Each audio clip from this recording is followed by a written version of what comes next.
लो जी एक रूसी है एक फीएट खुब्बे है जिन्होंने करने वास्ते हुन त्रीजा रूसी आया।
वाला रूसी मण खोप गया।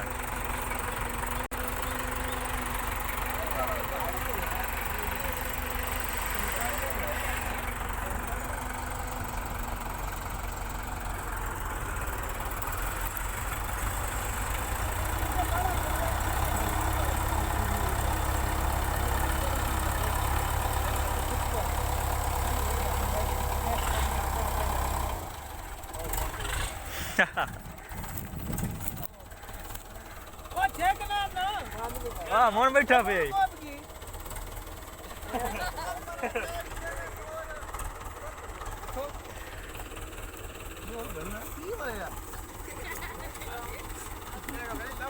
पता ता लगे की होए हन्ना ना कटान ते वैसे जाना ही ना बुलारा सकता है ये रूस से क्यों आदत है बुलारा रूस दा बने अंदर बड़े या तो रूस दा कहां रूसिया दे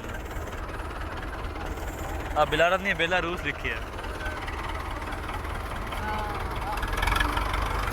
बिल्कुल बेलारूस रखरा लिखना चाहिए और उस मैंने चल इधर लाना हेलो दीदी एक चास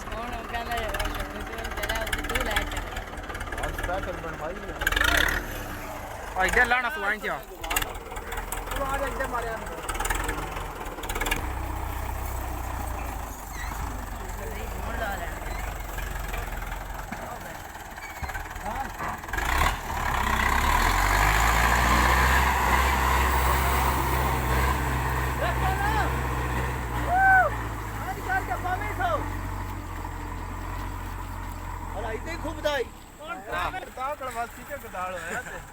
गदाल क्यों ना नखेड़ा ਹੁੰਦਾ रूसी ਦੀ ਆਵਾਜ਼